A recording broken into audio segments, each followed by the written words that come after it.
Good afternoon. Grieving families will find out today why a crematorium in Shrewsbury failed to provide them with their children's ashes.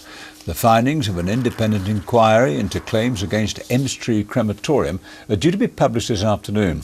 Glenn Perkins is among those campaigning for answers after the ashes of his 4-month-old daughter were never returned to his family. What I feel towards those people that I consider to be negligent in what they've done, I feel great anger, absolute massive amounts of anger, because they've taken away my child again. An inquest has begun into the death of a former University of Leicester student who died on an SAS selection training exercise. Lance Corporal Craig Roberts was one of 3 Army reservists who died after a 40-mile hike in 30 degrees heat in the Brecon Beacons 2 years ago. Alexandra Lodge sent this report from the inquest. It is almost 2 years since the 3 soldiers died, and today their families are here in Birmingham at an inquest into their deaths. Lance Corporal Craig Roberts was with fellow reservists Corporal James Dunsby and Lance Corporal Edward Mayer on an SAS selection exercise in the Brecon Beacons. On the day they collapsed, they'd been taking part in a 26-kilometre march, carrying heavy weights and in temperatures of 30 degrees Celsius. It was one of the hottest days of the year so far. During this month-long inquest, the coroner will investigate whether they had enough water on that day, whether there were enough checkpoints, and whether they were wearing the appropriate clothing.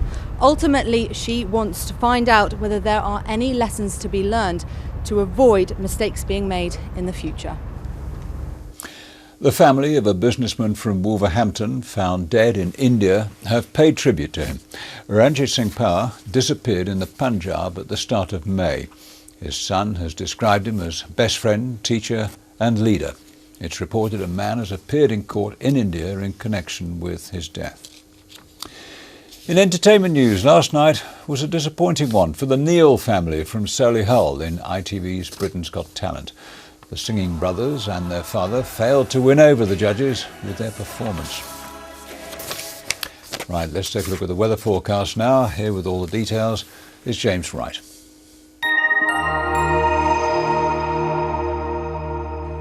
Good afternoon. Downhill all the way, I'm afraid, over the next few hours as wet and windy weather pushes across us. You have to wait until Wednesday for things to really settle down.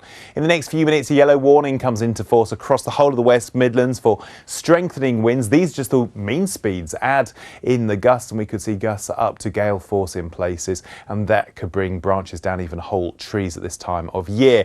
As far as the temperatures go, 13 or 14 won't feel particularly fine, and then the bulk of the wet and windy weather moves across us overnight. We hold on to the yellow warning throughout the night, and then tomorrow, well, most of the rain will start to push down to the south and east, starting to see things brighten up from the northwest, the likes of Staffordshire there. Hopefully a few more holes in that cloud as we head into the afternoon, and whilst it'll still be breezy, temperatures are likely to be up on today, highs of 18 Celsius. Like I say, things starting to settle down and get a bit warmer after.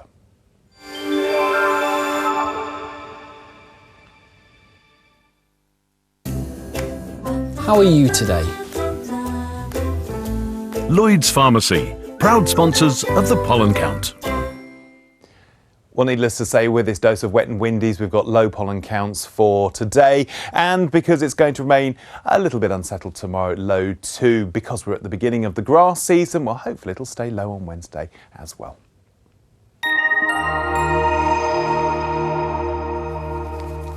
And that brings us up to date with the news this lunchtime. I'll be back with Samina at 6 o'clock. Have a good afternoon.